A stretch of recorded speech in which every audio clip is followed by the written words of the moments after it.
Je vous propose qu'on prie ensemble.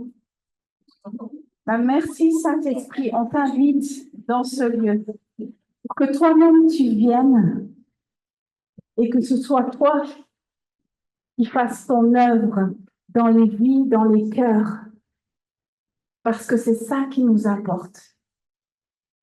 Merci pour ta vie qui coule dans ce lieu maintenant. On accueille ta vie dans ce lieu. On accueille ta paix dans ce lieu. Dans le nom de Jésus, j'ai prié. Amen.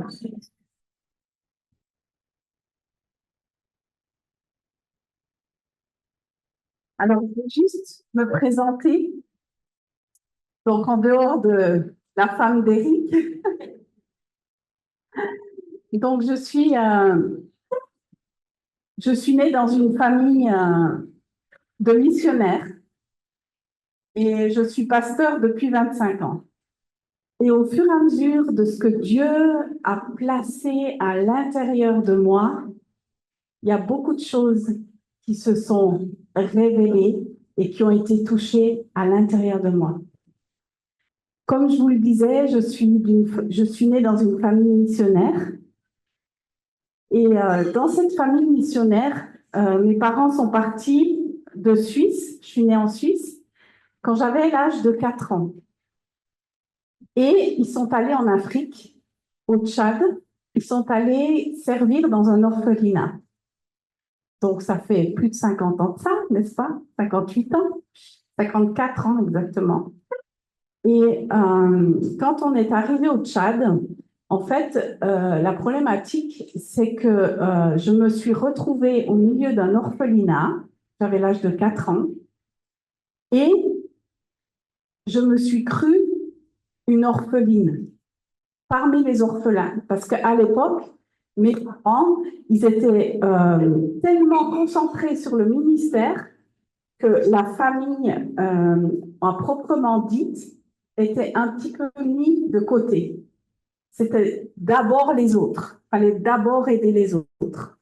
Et ce qui fait que, donc, à 4 ans, j'ai cru que j'étais une orpheline. Et je me suis retrouvée dans cet orphelinat. Nous étions seuls blancs. Donc, des petits-enfants qui n'avaient jamais vu des gens avec la couleur blanche, ni avec les cheveux comme nous les avons. Donc, ils nous touchaient, ils venaient vers nous, ils nous touchaient, etc. Donc, c'était extrêmement traumatisant pour nous en tant qu'enfants. Et puis, à ce moment-là, donc, je suis devenue anorexique parce que je voulais crier à ma maman, j'ai besoin de toi, en fait. Et puis, ma maman, qui ne savait pas comment faire, elle m'a confié à quelqu'un d'autre pour me faire manger. Donc moi, je l'ai vécu comme un deuxième abandon. Parce qu'en fait, si je ne mangeais plus, c'est parce que je voulais dire à ma maman, mais montre-moi que tu es ma maman, j'ai besoin de toi en fait.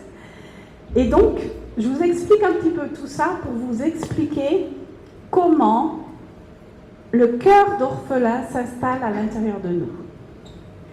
Et donc, après, je vous passe tous les détails, mais j'ai jamais vécu seule avec mes parents en tant que famille. Mes parents accueillaient beaucoup de monde, et notamment des gens en grande difficulté, drogués, alcooliques, sortant de prison, sortant du bagne, etc. Tout ce genre de population.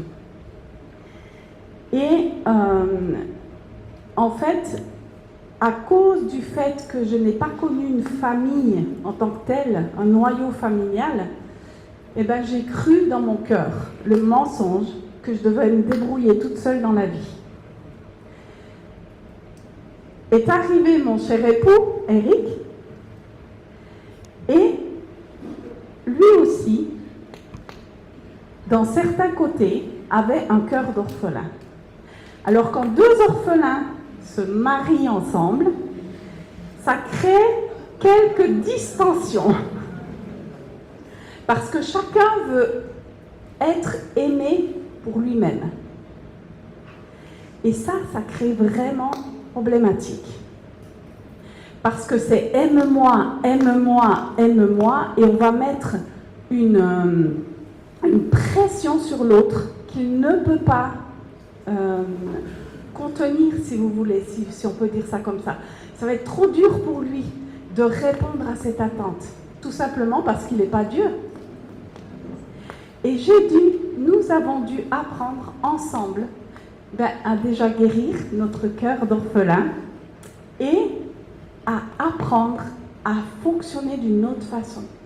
Que notre regard aille sur Jésus comme notre époux. Et nos attentes, elles ont besoin d'être focalisées au bon endroit. Voilà pour mon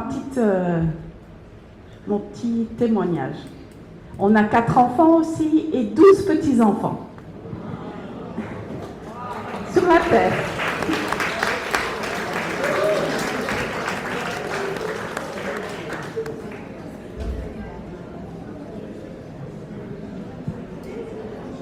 Juste avant de commencer, je voudrais vous proposer ce livre qui est du statut d'orphelin à celui de fils et héritier du Père. C'est un livre qui, à mon sens, devrait être lu par tous les chrétiens. Comment vous dire? Quand je suis arrivée sur cette terre de Martinique, c'était pour moi la première fois. Et j'ai aimé cette terre, vraiment. Et à l'intérieur de mes entrailles, il y a quelque chose qui est venu comme une intercession. Parce que j'ai vu, en fait, le cœur des Martiniquais, qui sont des orphelins et qui crient. Et c'est venu à l'intérieur de moi. Et j'ai dit, Seigneur, viens répondre à toutes ces personnes qu'on croise dans les rues et qui sont des orphelins, qui ont besoin d'un père, qui ont besoin d'une mère et qui ont besoin d'être reconnectés à l'amour. Et ça, c'est mon cœur. D'où vient le cœur d'orphelin? Le cœur d'orphelin, il vient de très très loin. Il date d'Adam et Ève, parce que lorsque Adam et Ève ont été chassés du jardin, ils ont perdu leur maison. Oui? Ils ont perdu leur maison, ils ont perdu leur relation avec le Père. Ils ont perdu leur relation avec Dieu comme une mère pour eux. Et ça, c'est une grosse problématique. Parce que ça a créé à l'intérieur de nos cœurs un appel profond pour retrouver la relation avec le Père et avec la mère. Parce que nous en avons tous besoin, n'est-ce pas? Est-ce que vous savez qui est le plus grand des orphelins? C'est Satan. Parce que lui aussi, il a été privé de sa maison. Alors, qu'est-ce qu'il essaye de faire? C'est de nous prendre et de nous ramener avec lui. Comment? Avec notre système de croyances et de pensées. Il nous amène des pensées d'orphelins. Et au travers de ces pensées d'orphelins, qu'est-ce qui se passe? Ça crée tout un tas de problématiques, malheureusement, qui a infecté l'Église de Christ. Jésus, quand il est venu sur la terre, il a été face à ces pensées d'orphelins. Et je vais vous expliquer dans quel cadre. C'est lorsqu'il a été tenté. Il a fait face à 3 actions majeures que l'on retrouve dans Luc 4, versets 1 à 13. Première tentation à laquelle il a été confronté, c'est que Satan a essayé de mettre le doute dans l'esprit de Jésus sur l'intégrité de son Père et de sa parole. Il ramena Jésus à ses propres besoins. C'est ce que l'ennemi essaye de faire avec nous, de nous faire regarder à nos besoins. Vous avez remarqué, Adam et Ève, ils n'avaient jamais pensé au départ manquer de manger ou manquer d'être habillés. Vous êtes d'accord avec moi? Quand le péché est arrivé, qu'est-ce qui s'est passé? Ils se sont trouvés nus. Et pourquoi ils étaient nus? Parce qu'ils avaient perdu le manteau que Dieu leur avait donné.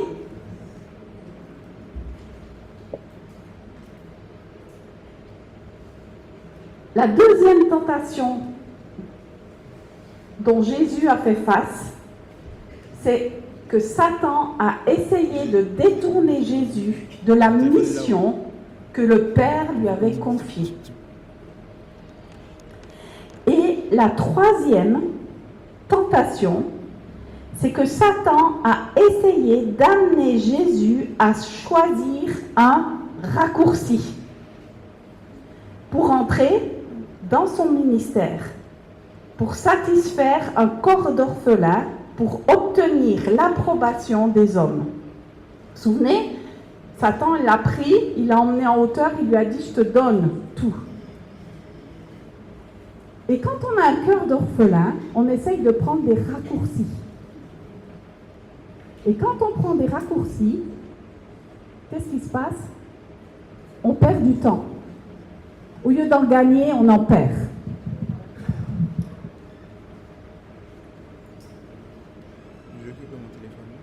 Donc, si Jésus, il a été tenté au travers de ses pensées, par ces trois façons de penser d'un cœur d'orphelin, alors, est-ce que vous ne pensez pas que l'ennemi ne va pas essayer de nous détourner au travers de ces mêmes tentations?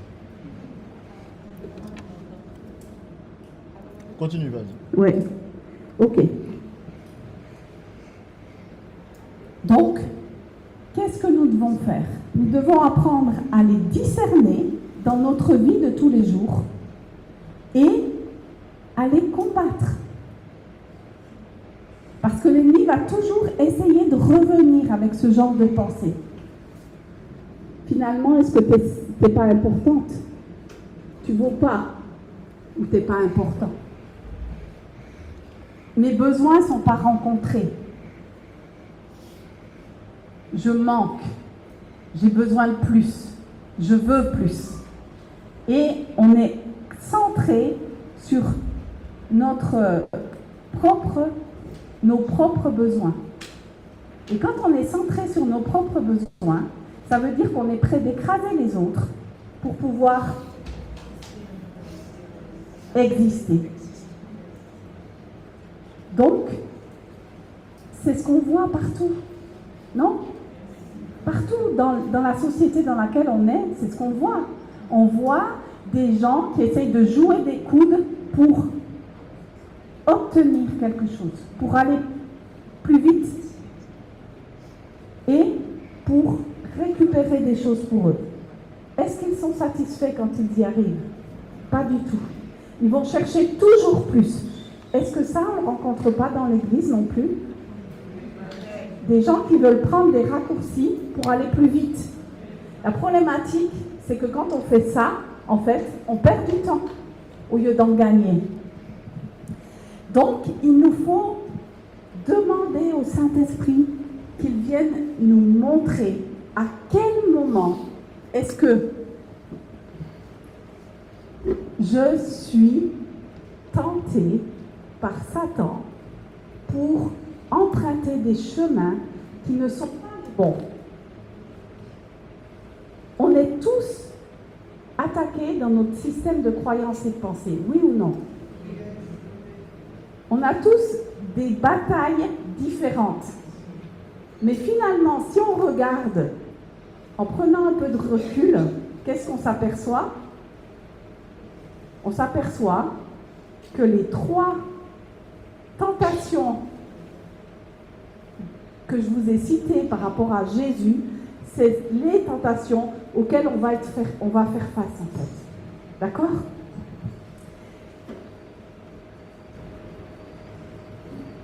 On va demander à Marie de nous raconter son histoire. Bon, alors Marie, la femme de l'apôtre, moi je m'appelle l'apostrophe. Alors, ça règle l'affaire. Bon, moi je suis d'une famille de 6 enfants, avec un papa et une maman de background catholique. Alors, on connaissait le nom de Dieu, mais on n'avait pas de relation personnelle avec lui. On ne connaissait pas le salut. Oui, je sais, il essaie. Mais bon, alors, on a entendu, on allait à l'église quand on était jeune et tout, mais quand on devient un petit peu plus âgé, on réalise que, bon, écoute, ton truc, là, ça coince, là, ça ne fonctionne pas. On va écouter des messages quand on a la grâce de pouvoir vraiment entendre ce qui se dit. Et puis, on revient à la maison dans la voiture avec des parents qui argumentent ou tout ça. C'est pas qu'il y avait tant de crises ou de cris ou tout ça, mais tu sentais que l'enseignement ne portait pas de fruits concrets dans leur vie. Alors nous, on ne voyait pas de fruits concrets dans la nôtre non plus. Alors, c'était religieux. Il nous faisait mal. On avait la radio, on avait le chapelet à la radio le soir. On se mettait à genoux par terre, on faisait le chapelet. Ça a duré un certain temps, parce que bon, écoute, les parents s'aperçoivent bien que bon, après un temps, ça ne donne pas vraiment grand-chose. Alors, c'était toutes sortes d'histoires comme ça, d'expériences, disons, qui auraient pu nous transformer, mais finalement, non. Ça n'a pas donné vraiment ce que Jésus est venu accomplir ou une transformation de notre vie, parce que dans le fond, mes parents, ils ont donné tout ce qu'ils pouvaient. Ils ont fait tout ce qu'ils pouvaient, qui est en leur capacité, autant qu'ils pouvaient. Puis ils nous aimaient avec tout ça quand même. Mais quand tu as un cœur d'orphelin, eux-mêmes, tu peux pas vraiment libérer l'amour, tu peux pas vraiment générer cet amour qui dépasse vraiment les capacités humaines presque, parce qu'on a des blocages, ils ont des blessures, ils ont été aussi, eux, blessés, bloqués dans toutes sortes de trucs. Alors, quand arrivent les choses, ils sont coincés, puis la génération de mes parents, c'est une génération qui avait comme objectif d'élever des enfants autonomes, indépendants. Tu es capable de faire ce que tu as à faire, tu n'as pas besoin de personne, allez, go, go, go. Alors, quand il arrive des difficultés, tu te retrouves, on est 6 enfants, mais on se retrouve seul.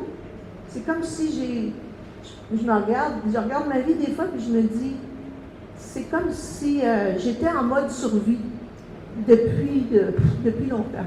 Et puis, c'est des stratégies que le Seigneur doit venir confronter parfois. Parce qu'on n'a pas à vivre dans un mode survie. Parce qu'on a lui. Et avec lui, on peut tout faire. Alors, quand il est arrivé un accident, j'avais un petit frère de 6 ans. Et puis, par on va dire un manque de surveillance, il est décédé. Alors, ça crée des traumas dans la famille. Tout le monde est en choc. Mes parents étaient en choc. Ils ne savaient pas comment regarder l'affaire eux-mêmes. Ils ne savaient pas comment adresser les choses avec nous. Personne ne nous a vraiment entourés ou conseillés ou aidés à traverser ça. Alors, on s'est retrouvés un peu avec notre histoire traumatisante, chacun de son côté. Même entre nous, on n'en a pas vraiment beaucoup parlé, honnêtement. Alors, éventuellement, ces traumas-là finissent par s'ancrer des fois dans nos cœurs puis dans nos pensées. Parce que ma mère était tellement dévastée que ce qu'elle disait, parce qu'ils connaissaient Dieu quand même. Je veux dire, ils connaissaient le nom de Dieu. Alors, ils disaient, si Dieu est si bon, si on dit que Dieu est tout-puissant, il connaît tout, il sait tout, pourquoi il n'a pas intervenu dans cet accident pour sauver mon petit garçon? Alors, quand elle dit des choses comme ça, moi, j'ai à peu près 15 ans, 14-15 ans, alors je me dis, ouais, c'est vrai ça. Si on dit qu'il est si bon, si on dit qu'il peut tout, pourquoi il laisse des injustices comme ça, pareil, arriver? Il aurait pu intervenir, il aurait pu passer quelqu'un, il aurait pu avoir quelqu'un autour, il aurait pu le rescaper, le sauver. Alors, c'est des choses qui descendent profondément dans nos cœurs, puis qui forment des forteresses de pensée qui nous bloquent après pour établir une relation de confiance avec Dieu. Alors, à un moment donné, c'était vraiment un blocage majeur que Dieu a dû adresser dans ma vie parce que il arrive, des fois, pour se libérer d'un trauma, ça prend des situations assez difficiles, honnêtement. Il y a de la pression de l'extérieur, puis il y a de la pression à l'intérieur, puis finalement, tu réalises que, wow, là, il y a quelque chose qui bloque, là, t'es presque plus fonctionnel. Tu fonctionnes comme tu peux, autant que tu peux, mais tu sens qu'il y a quelque chose qui bloque, là. Ça a même développé comme un genre de paranoïa chez moi. J'ai dit, Dieu est même pas capable de nous garder, de nous protéger, tout ça, ben qu'est-ce que ça donne? Il peut nous arriver n'importe quoi. Je peux me tromper, puis là, il va arriver des difficultés et tout ça. Alors là, j'étais vraiment en crise comme ça, un peu d'insécurité, on pourrait dire. Parce qu'il y avait des situations autour qui mettaient beaucoup de pression sur nous, sur moi. Puis, étant donné de ce qui était à l'intérieur, ça faisait de la pression à l'intérieur aussi. Puis là, le Seigneur, à un moment donné, m'a rencontré, puis j'ai reçu un message qui dit, mais tu sais, même si ton petit frère est mort, là, ça ne veut pas dire que je n'existe pas. Puis là, c'est comme, wow, c'est comme une révélation. Parce que avec les paroles que ma mère m'avait dit, si Dieu est si bon, et s'il est tout-puissant, et tout, puis qu'il laisse ces choses-là arriver, ça ne vaut pas la peine. C'est juste des histoires. C'est comme si, dans le fond, Dieu, pour elle, n'existe pas. Alors, ça avait créé cette croyance, cette fausse croyance en moi. Alors, je faisais tout ce que je pouvais pour bien suivre Dieu, parce que j'étais chrétienne depuis quand même plusieurs années. Mais ce blocage-là qui était dû à ce trauma, à un moment donné, en temps de crise, Dieu a utilisé cette crise pour vraiment confronter ce mensonge et démanteler cette forteresse de pensée. Parce que quand on dit on ne combat pas contre la chair et le sang, puis l'épée de Dieu est puissante pour séparer la moelle et puis toutes les choses, les fausses choses qui s'attachent. Alors, parce que Dieu parfois peut te parler à travers une écriture, puis ça peut être une révélation pour toi, ça va être une révélation qui va te libérer. Alors, la parole de Dieu pour moi a été vraiment un ami fidèle et qui m'a gardé vraiment. Ça a été un processus. Je ne vous dis pas que quand j'ai commencé ma vie chrétienne, je lisais ma Bible beaucoup. Honnêtement, ça m'a pris du temps avant vraiment de m'y mettre parce que quand on vient du monde, comme vous avez entendu Alain, on venait du monde de la cocaïne et tout ça. Moi, là, j'étais une fille super tranquille. Là. Moi, mes parents ne boivent pas, ils ne fument pas, ils ne sont pas dans le monde de disco, ils sont familiales, ils font des choses comme ça. Je me retrouve avec un gars comme ça. C'est quand même un choc. C'est quand même un choc. Je m'excuse, là, mais je vois ça vraiment rock'n'roll. Fait que, mais Dieu nous avait vraiment placés ensemble. On s'est mariés vraiment sur un coup de tête. Je ne sais même pas d'où c'est sorti cette histoire-là. Anyway, on s'est retrouvés mariés, mais on a vécu mariés, mais sans la main de Dieu sur nous, sans la bénédiction de Dieu sur nous. Alors, 7 ans plus tard, on était séparés à cause du monde de la drogue dans lequel il était impliqué, tout ça. Moi, j'en pouvais plus, je n'étais plus capable. Là, j'étais sur le bord d'une dépression, puis je l'ai réalisé. J'en avais déjà eu, et je ne savais même pas si c'était ça. Puis là, à un moment donné, je dis, hey, avant ça, moi, je pense que j'ai une dépression, là.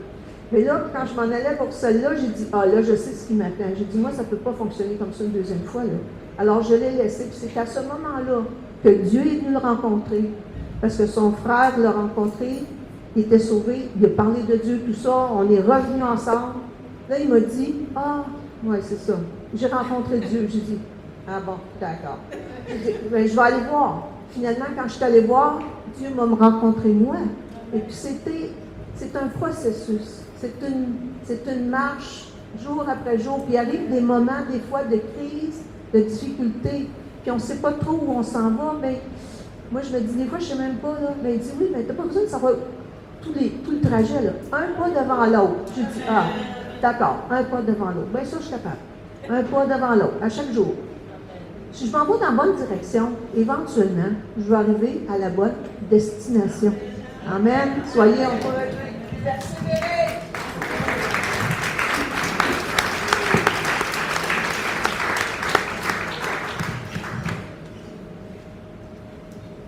On va insister un petit peu sur la progression. Parce que, en fait, devenir chrétien, c'est une très bonne chose. C'est rencontrer le salut, c'est rencontrer Christ en tant que qui il est, d'accord? Mais il y a beaucoup plus que ça. Après, nous allons rencontrer la famille céleste. D'accord? Nous passons par Jésus, nous allons où? Au Père. D'accord? Et puis, nous allons à Dieu El Shaddai, c'est le Dieu d'Emmanuel, qui est comme une mère pour nous. D'accord? Ou, il y en a qui disent le Saint-Esprit. Ok? Donc, cette famille céleste, nous devons la rencontrer, mais pas intellectuellement, dans les profondeurs de notre cœur. Et c'est cette progression que nous allons faire en tant qu'enfants de Dieu. Au début, nous rentrons par le salut, et puis après, nous devenons ses enfants. Et là, c'est tout autre chose. Parce que si réellement, dans nos profondeurs, dans les profondeurs de notre être, nous le rencontrons comme notre père, comme notre mère, alors qu'est-ce qui se passe?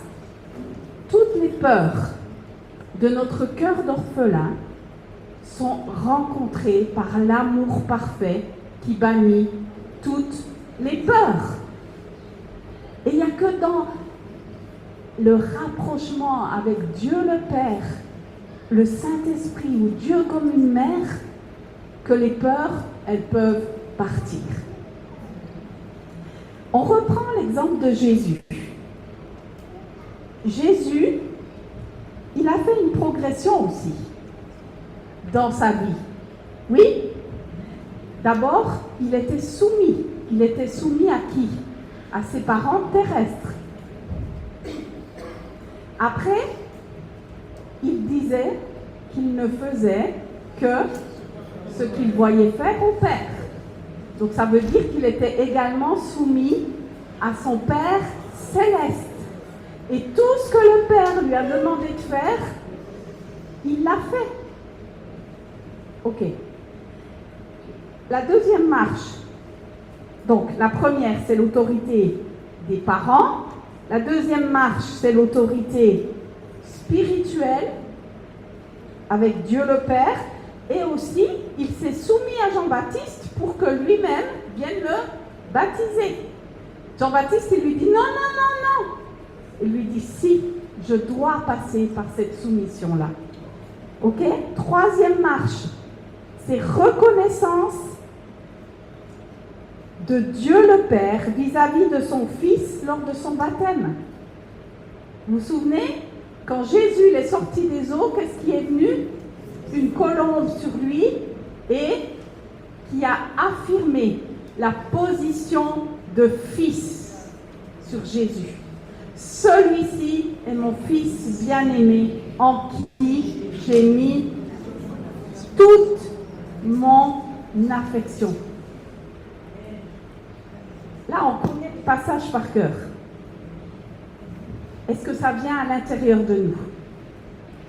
Tu es mon fils, tu es ma fille bien-aimée, en qui j'ai mis toute mon affection. Et c'est à ce niveau-là qu'il faut qu'on le rencontre. Ce n'est pas une idéologie comme le disait Marie. C'est autre chose. C'est une réalité dans les entrailles. C'est une réalité vivante d'une relation vivante. Devenir fils et fille, c'est ça. Et vous savez quoi? Le cœur d'orphelin ne peut pas être rafistolé. Il doit être changé en cœur de fils et de filles. Quatrième marche. Jésus a réussi le test de la tentation. Vous vous souvenez, après le baptême, il a été emmené, comme je vous ai expliqué, les 3 tentations de l'orphelin. Ok? Donc, il a fait check. Il a réussi ce test-là. Pour finir, la 5e marche, c'est Jésus qui a été oint et équipé. Pourquoi? Pour aller guérir les cœurs brisés et libérer les captifs. Et si Jésus est passé par ce chemin-là, est-ce que vous pensez que nous, on doit passer par un autre chemin? Non. On va passer par le même chemin. Et quand on comprend que, en fait, la soumission, c'est pas quelque chose qui nous contraint, mais c'est quelque chose, au contraire, qui nous protège, alors on comprend. On comprend que si j'obéis, c'est pour mon bien, en fait. Si j'obéis, c'est parce que j'aime. C'est parce que j'aime que j'obéis. C'est pas par contrainte. Comprenez? C'est 2 choses différentes. Tu peux obéir, mais dans ta tête te dire « Oh, mais ça me casse les pieds, là. J'ai pas envie. » Ou alors, tu peux obéir par amour. Et là, c'est tout autre chose. Et quand tu obéis par amour, le fruit arrive. La récompense arrive sur toi.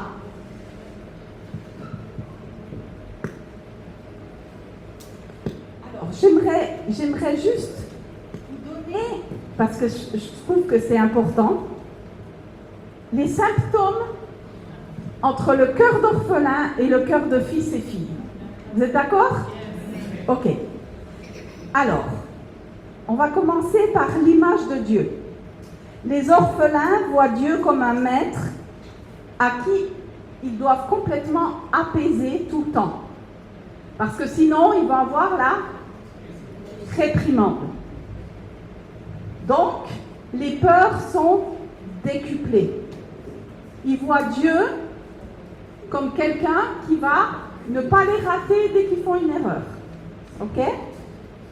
Donc, ils vont faire des choses pour être aimés et acceptés de Dieu. Ça, c'est l'orphelin. Les fils, eux, les fils et les filles, eux, comment ils voient Dieu? Ils voient Dieu comme un père qui les aime et qui leur donne un amour inconditionnel. C'est-à-dire que l'amour de Dieu n'est pas soumis à aucune condition. Est-ce que c'est pas ce que nous avons appris dans notre famille terrestre? Si tu fais pas ça, je vais plus t'aimer. Oui ou non? Si tu fais ça, attention, tu vas prendre un coup derrière la tête. Deuxième domaine, c'est la dépendance. Les orphelins fonctionnent en étant indépendants, autosuffisants. Ils se reposent sur leur propre force. Nous sommes 2 exemples. On vous a raconté ça tout à l'heure, de filles qui fonctionnent avec ses propres forces. Et vous savez quoi? On se fatigue énormément. Et notre corps, il en prend un bon coup. Parce que, comme Marie, moi, il fallait que j'avance. Coûte que coûte, peu importe ce qui arrive, il faut avancer. Donc, tu prends toute la charge et tu avances. Et là, à un moment donné, ça vient te chercher, hein, ça vient te retrouver. Et les orphelins, ils pensent qu'ils ne peuvent faire confiance à personne. Les fils, eux, reconnaissent leur indépendance. Interdépendance, pardon. Je dis une bêtise. C'est-à-dire qu'on est interdépendant de Dieu. On ne peut rien faire sans lui, en fait. Et ça, quelle protection c'est pour nous. Ils savent qu'ils ont besoin de l'amour de Dieu et de l'amour des frères et sœurs, qui ne peuvent pas y arriver tout seuls, qu'on a besoin les uns des autres, que de là où j'ai mes forces, eh ben, je peux aider quelqu'un. Et là où j'ai mes faiblesses, eh ben, c'est l'autre qui m'aide, qui me relève. Oui? Et ça, dans le couple, c'est fabuleux. C'est pas vrai? Si vous êtes mariés et que vous êtes interdépendants l'un de l'autre, ça veut dire que ton mari, c'est une force pour toi et toi, tu es une force pour lui. Et là, c'est magnifique. Ensuite, on continue.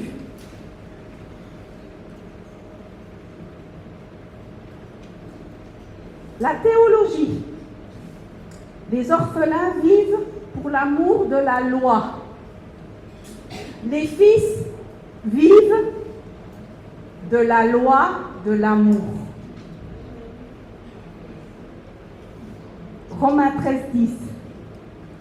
Les sécurités. Les orphelins sont dans l'insécurité constante. Qu'est-ce qui peut m'arriver? Où est-ce que je vais aller? Qu'est-ce que je vais faire? Est-ce que je vais manquer? Non? Ça vous parle? Ok. Les fils, eux, vivent dans la paix et sont en sécurité dans les bras du Père. Et ça, c'est waouh. Ça, c'est waouh. Est-ce que vous connaissez des personnes qui vivent avec la peur de manquer? Est-ce que ça vous atteint, la peur de manquer? Moi, j'étais une personne qui avait énormément peur de manquer. Venant d'une famille de missionnaires où on a vécu, mes parents ont vécu par la foi, je peux vous dire qu'on est passé par des moments où on a manqué. Mais Dieu a toujours pourvu. L'approbation. Les orphelins ont un besoin démesuré d'être honorés, d'être approuvés, d'être acceptés. Ils ont peur de l'échec et surtout du rejet. Ça, c'est... Les fils, eux, n'ont aucune peur. Pourquoi? Ils n'ont pas peur. Parce qu'ils ont un père, et le père, il apporte la sécurité. Donc, si tu n'as pas eu de père, il y a des chances pour toi que tu vives dans l'insécurité. Parce qu'un père, ça apporte la sécurité. Alors, si tu as vécu sans père ou un père absent, il est grand temps de rencontrer le père. Parce que le père va t'apporter la pleine sécurité.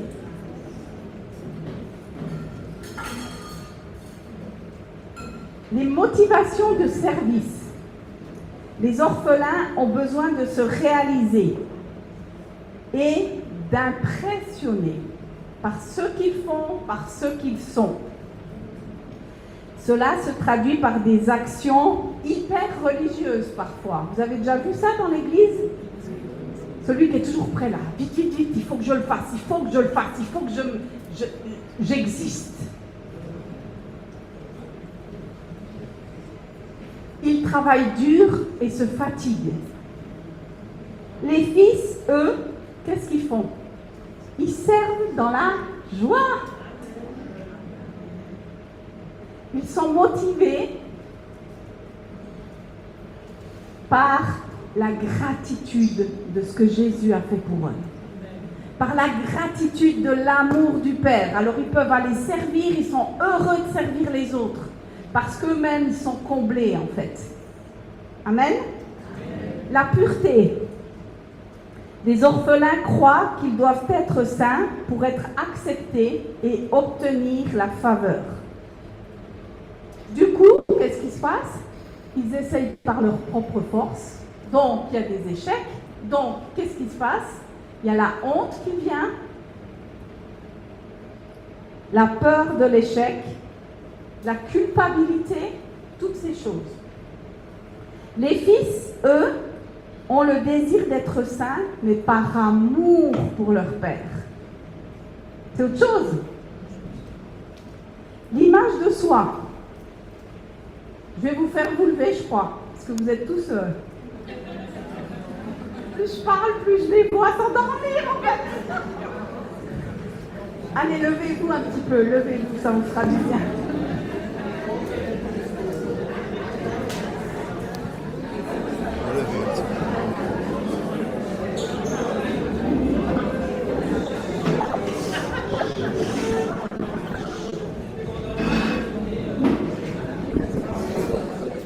Moi, je veux déclarer que l'amour du Père vous rencontre cet après-midi. Que l'amour de Dieu comme une mère, El Shaddai, vous rencontre dans les profondeurs de vos cœurs. Je veux déclarer que la Martinique est rencontrée par l'amour du Père. Je veux déclarer que la Martinique est rencontrée par l'amour d'une mère. On déclare la vie sur ce pays. On déclare la vie sur ce pays. On déclare l'amour sur ce pays. Amen. Vous voyez, on a encore quelques... Est-ce que ça vous intéresse ce que je vous dis? Bon, ça va.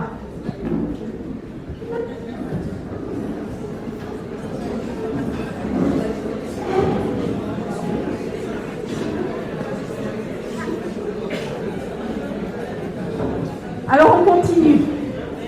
L'image de soi. Les orphelins ont une mauvaise image d'eux-mêmes. Auto-rejet. Ils s'auto-rejettent en fait.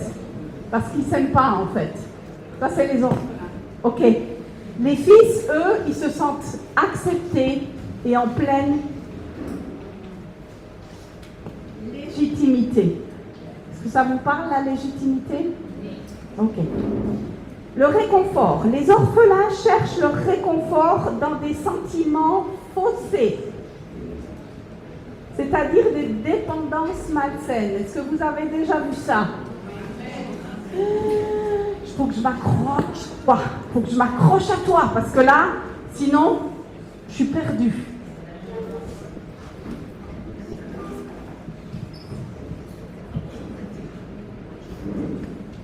Les fils, eux, trouvent le réconfort dans quoi? L'amour parfait. Les relations. Les orphelins se comparent. Donc il y a la compétition, il y a la rivalité et il y a la jalousie.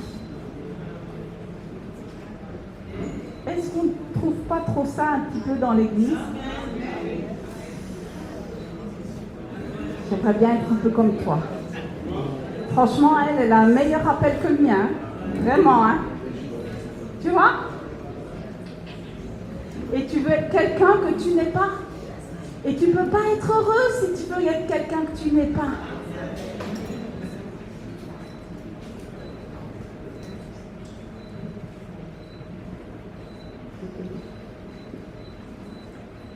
Les fils ont des relations saines dans l'humilité et dans l'unité.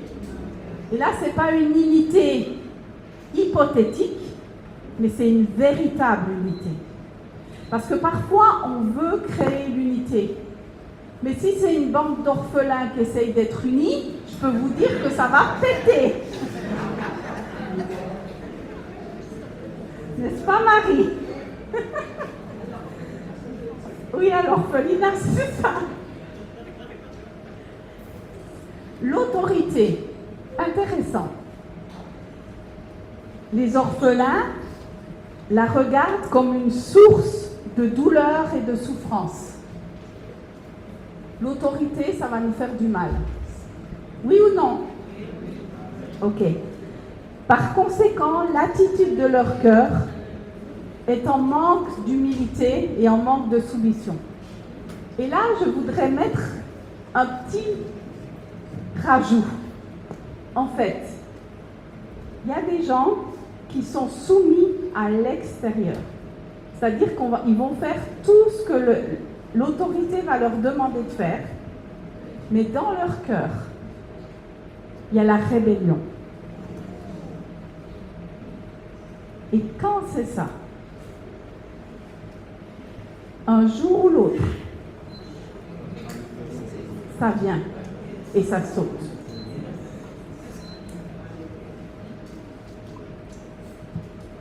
Les fils, eux, ont un autre regard. Ils sont soumis et respectueux de l'autorité. Pourquoi? Parce qu'ils savent que Dieu le Père, c'est lui qui place en autorité les personnes. Et ils font confiance à Dieu, qui est au-dessus des autorités. Remontrance. Aïe, aïe, aïe. Est-ce qu'on aime être pris? C'est pas simple. Oui ou non? Pourquoi? Mais parce que quand on était enfant, on a été repris, pas forcément de la bonne façon. Donc les orphelins, ils ont du mal à accepter la remontrance. Et ils ont aussi du mal à reconnaître leur tort. Oui, Adam et Ève, qu'est-ce qu'ils ont fait? C'est pas la mienne, c'est pas ma faute, c'est la faute de la femme. La femme, c'est pas ma faute, c'est la faute du serpent. Les fils, eux, reçoivent la remontrance comme une bénédiction pour s'améliorer. Waouh! La condition de chacun. Les orphelins sont dans les chaînes de la peur et de la méfiance. Les fils, eux, vivent dans la liberté. Amen. La vision. Les orphelins brûlent d'ambition personnelle, de désir d'accomplissement. Les fils n'ont rien à prouver. L'avenir. Chez les orphelins, il est incertain. Ils se battent pour en obtenir un.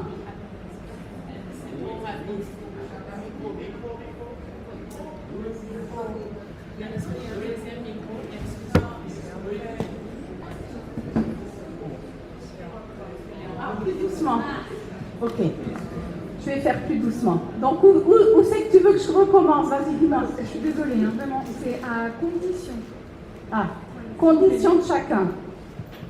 Donc, les orphelins sont enchaînés dans la peur et dans la méfiance. Peur et méfiance. Ok? Les fils, eux, sont dans la liberté. Ok. La vision. Les orphelins brûlent d'ambition spirituelle, de désir d'accomplissement.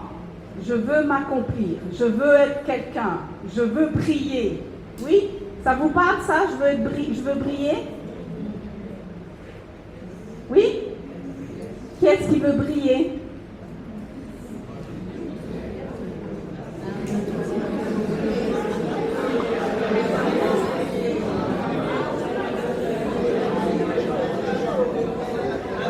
À la base, qui c'est qui voulait briller?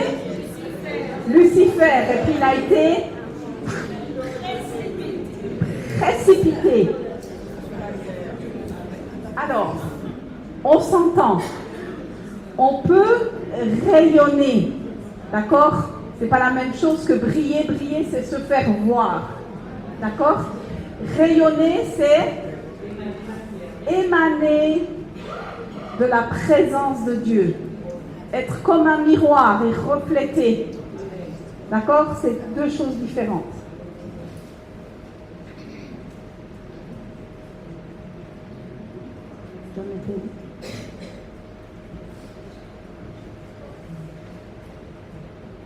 Les fils n'ont rien à prouver parce qu'ils savent qui ils sont et ils sont établis.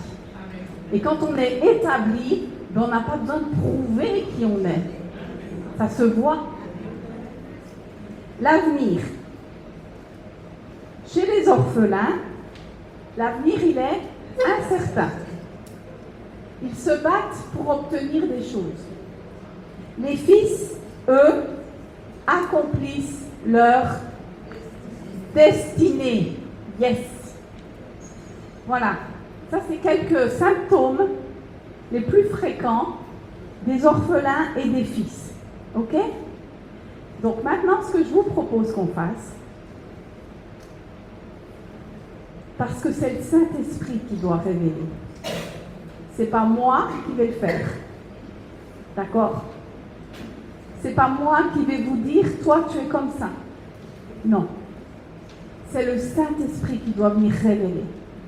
Comme l'a dit Marie tout à l'heure, c'est que dans nos traumatismes, dans les choses traumatiques que nous avons vécues, qu'est-ce qui s'est passé à l'intérieur de nous? On a cru à des mensonges. Et la problématique, c'est qu'on s'est établi sur ces mensonges-là. Donc, ils font partie de notre existence. OK? Nous, on a vu toutes les deux qu'il fallait qu'on soit forte et qu'on avance et qu'on bataille toute seule. OK? Et ça, c'est un problème. Mais tu sais quoi? Tu ne le vois pas, en fait, parce que c'est ton fonctionnement. Et tu sais, donc, tu avances. Voyez, nous, on est mariés depuis 37 ans avec Eric. Eh bien, on a bourlingué, je vous le dis. On en a vu des choses, d'accord? Et pendant des années, j'ai fonctionné avec ma force physique qui fait qu'à un moment donné, qu'est-ce qui te guette? Le burn-out. Quand tu essayes par tes propres forces de faire les choses, d'avancer, eh bien, le burn-out te guette. En fait, on vit comme autonome. On veut être autonome, on veut être indépendant. Et puis, on le reconnaît. Puis même, on glorifie ça. On dit, ben moi, je suis une fille autonome, là. Écoute, je peux faire mes trucs, je peux faire mes choses, là. Alors, on se justifie même. Des fois, on le réalise et tout ça, mais ce qu'on ne voit pas, c'est que ce n'est pas la bonne façon de fonctionner. Parce que là, on se retrouve tout seul, là. Puis c'est pas comme ça que Dieu veut que sa famille fonctionne. Ça fait des dysfonctions. Amen. Donc, ce que je vous propose, c'est qu'on invite le Saint-Esprit dans nos vies. Et la bonne façon pour faire ça, c'est le psaume 23. Pourquoi le psaume 23? On va redire ensemble, vous le connaissez, je suis sûre. Donc, l'Éternel est mon berger. Je ne manquerai de rien. Il me fait reposer dans vers pâturages. Il me dirige près des eaux paisibles. Pour restaurer mon âme. Ok, on s'arrête là. Ça va? Donc, qu'est-ce qu'on fait? On va demander à Jésus qu'il nous prenne par la main, qu'il nous emmène dans le psaume 23, là où il est notre bon berger. Ok? Et il va nous emmener dans ces verts pâturages. Le lieu de sécurité ultime pour chacun et chacune. Oui? Et dans ce lieu-là, il va pouvoir venir toucher les profondeurs de notre cœur. Est-ce que vous êtes d'accord de faire ça. Donc, je vous invite à répéter après moi. Jésus, est-ce que tu peux m'emmener maintenant dans tes verts pâturages, le lieu de protection pour moi, le lieu où je ne risque rien, le lieu où il y a la paix,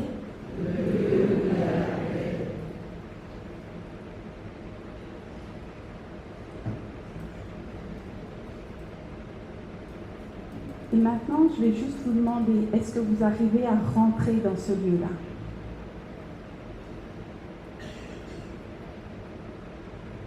S'il y en a qui ont des difficultés à rentrer, faites signe.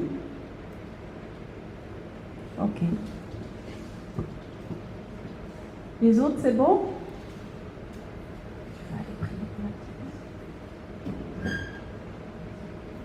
Hein? Tout le monde est dans le lieu de vert pâturage, là? Oui? Ok. Maintenant, on va demander Saint-Esprit. Est-ce que tu peux me montrer les mensonges auxquels je crois?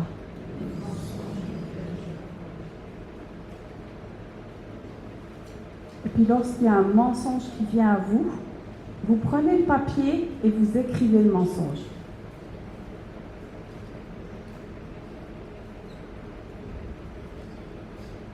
Est-ce qu'il y a un mensonge que je crois à propos de toi?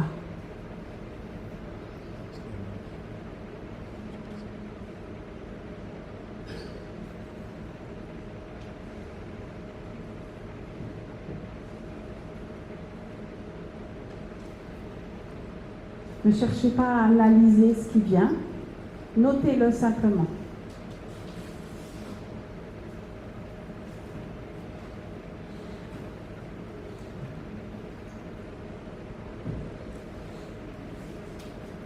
Vous vous souvenez de ce que Marie a dit à cause de ce qu'elle a traversé, à cause de ce qu'elle a traversé dans sa famille, elle a cru le mensonge que Dieu, c'était pas un bon père. Ok? Et là, le Saint-Esprit vient révéler dans nos cœurs à quel mensonge est-ce que j'ai cru et dans quelle situation. Ok? Donc on va lui demander, Saint-Esprit, est-ce que tu pourrais me révéler à quel traumatisme il est lié?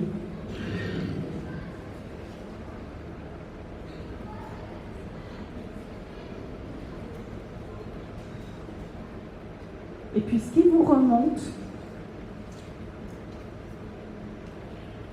ça peut être quelque chose qui aujourd'hui ne vous paraît pas quelque chose d'important, mais qui à l'époque a fortement touché votre vie. Vous voyez, moi je vous dis quelque chose, je vous raconte juste une petite chose. J'allais à l'école et on m'a accusé que j'avais volé les bonbons d'une de mes amies. Et c'était pas vrai. Et quand j'ai dit que c'était pas vrai, on ne m'a pas cru. Et bien ça a créé un traumatisme à l'intérieur de moi. Vous voyez, des fois, c'est pas des choses... des fois, ça l'est, mais pas toujours. Donc, au travers de ce qui va revenir à nous, on va demander maintenant à Jésus,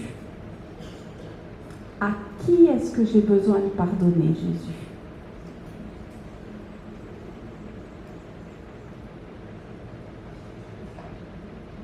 Demandez-lui,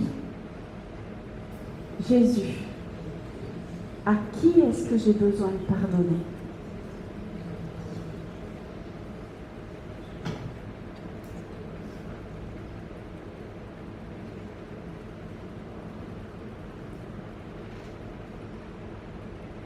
est-ce qu'il y en a pour qui c'est à leur papa qu'ils ont besoin de pardonner? Levez la main, bien haut. Ok. Alors, quand vous avez besoin de demander de pardonner à votre papa, il y a 3 choses qu'il faut savoir. Déjà, quand il y a des traumatismes avec le papa, ça nous empêche de connecter complètement avec le Père. Ça ne veut pas dire que vous n'avez pas connecté avec le Père, mais pas complètement. Pourquoi? Parce que ces choses-là, automatiquement, c'est comme le reflet de votre Père terrestre. Voyez? Donc il y a 3 choses, 3 choses précises que le Père a la responsabilité de faire dans la famille. La première des choses, c'est d'apporter la sécurité à son enfant. Ok? La deuxième des choses, c'est d'apporter l'identité à son enfant. Et tout à l'heure, à midi, on parlait de ça, parce que quand j'exprimais ce que j'avais ressenti sur la terre de Martinique, par rapport au fait que j'entends crier le cœur d'orphelin sur cette terre, plus fortement, voyez? Et quand je parlais de ça à midi, il y a quelqu'un qui m'a dit qu'en Martinique, il y avait une partie de la population qui a été élevée que par leur mère. Donc ils sont comme orphelins du père. Et ça veut dire que ces personnes-là, elles n'arrivent pas à savoir qui elles sont. Elles ne trouvent pas leur identité. Voyez? C'est pour ça que c'est important. Et la troisième des choses que le Père fait, c'est qu'il apporte la provision. Et quand tout à l'heure je vous ai dit, est-ce que ça vous parle, la peur de manquer? Tout le monde presque a répondu oui. Oui ou non? Oui. Ok. Donc ça, c'est directement lié au Père. Ok? Donc, on va simplement choisir de pardonner. Ils ont déjà fini, ça passe vite. Donc, on va choisir de pardonner à la personne que Dieu nous a demandé de pardonner. Ok? Donc, on va dire, je choisis de te pardonner. Alors, papa, si c'est papa, maman, si c'est maman, etc. Et on choisit de pardonner pour des choses précises qu'ils nous ont fait. Le pardon, c'est pas un truc qui... on pardonne, et puis voilà, c'est fini, on n'en parle plus. Non. Le pardon, il est lié à quelque chose que tu as souffert. Ok? Donc, je te pardonne, papa, parce que tu ne m'as pas apporté la sécurité. Je te pardonne, papa, parce que tu ne m'as pas apporté mon identité. Ok? Je te pardonne, papa, parce que tu n'as pas su m'apporter la provision dont j'avais besoin. D'accord? Ces choses-là. Ok? Et puis après, une fois qu'on a pardonné, on dit, je coupe tous les liens d'esprit, d'âme et de corps malsains qui me relient à toi. Pourquoi est-ce qu'on fait ça? Parce qu'il y a des attentes qui sont irréalistes envers nos parents, qui ne pourront jamais nous donner. Et une fois qu'on a coupé ces liens d'esprit, d'âme et de corps malsains qui nous relient à eux, on coupe leur influence sur nous. On tape dans les mains, on dit je coupe toute ton influence sur moi. Et maintenant, on va demander à Jésus qu'il nous emmène vers le Père. Donc on va dire Jésus, est-ce que tu pourrais m'emmener vers le Père pour que je puisse trouver auprès de toi ma sécurité, mon identité, ma provision.